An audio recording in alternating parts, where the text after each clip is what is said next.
مانجی ڕەمەزان پیرۆسترین مانجی ساڵە لایگەلی کوردی موسڵمان و گرنگی تایبەتی پێدەدەن.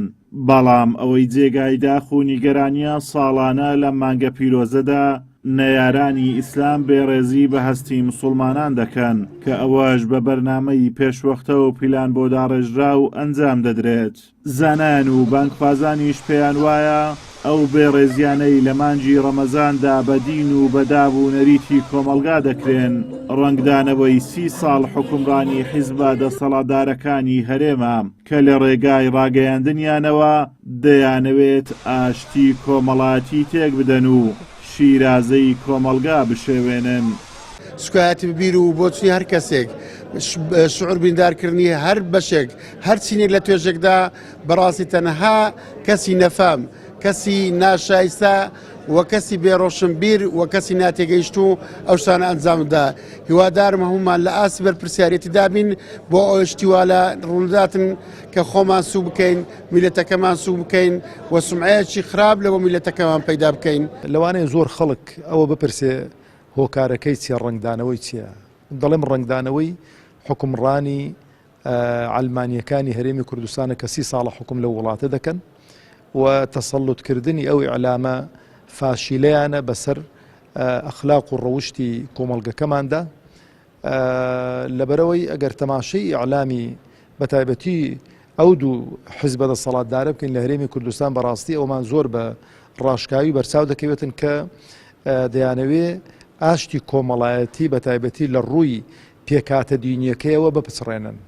هەرێمی کوردستان بەدەستدەیان قەیرانی جۆرا و جۆرەوە دەناڵێنێت، هەر لە پێنەدان و لێبڕینی موسا بە فەرمانبەران و دابین نەکردنی خزمەتگوزاری تا پێشێلکردنی ئازادی ڕادەربڕین. بانکخوازانیش پێیان وایە سەماکردنی سەرشەقام و باوەشکردن کە نامۆن بەگەری موسڵمان بۆ لە بیربردنەوەی قەیرانەکان و دروستکردنی قەیرانی نوێیە لە ژێرناوی ئازادیەکی درۆینەدا.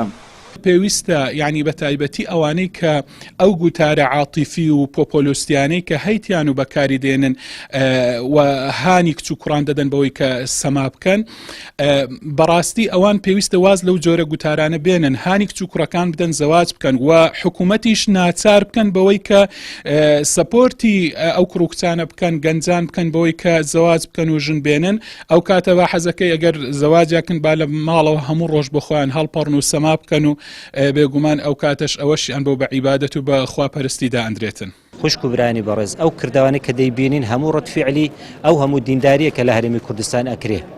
هەزار و قسوور کەس ئافرەت بڕیاری پۆشتەی ئەدا، سەرپۆشی ئەدا، لە لایەکی تکایان 400 کەس بڕیاری پۆشتەی ئەدا. ئەو هەموو خەڵکە ڕوو لە مزگەوت و تەڕاویح و عیبادەت و تاعەتە. ئەو خەڵکە ئەو هەموو دینداریە و خواناسەی لەو هەرێمی کوردستانە بینین چاویان پێ هەڵنایە. جا لێرە و لەوێ کۆمەڵە کردەوەی ئەنوێنن هەتا خەڵکی پێ ئیستیفزازکەن. دروستکردنی شوبوهات بە ناوی بەرنامەی ئاینی و پەخشکردنی درامای نەگونجاو بە دابوونەریتی کۆمەلگا ساڵانە لە مانجی ڕەمەزاندا پیشەی بەشێک لە کەناڵەکانی سەربەدەستەڵاتە کە بە پارەی حەرام و دزراوی ملت بەڕێوە دەبرێن کە ئامانز لێی هێنانی کولتور و فکری دژە ئیسلام و ڕەوازدانە بە بێبەهاکردنی هەموو بەهاکان لە ژێرناوی ئازادیدا. بەڵام ئازادی بە هیچ کەسێک ڕەوا نابینرێت کە دژی گەندەڵیەکانی دەستەڵات دەوەستێتەوە. ئازادۆمەراوەی کەناڵی ئاسمانی پەیام، قەزای سۆران.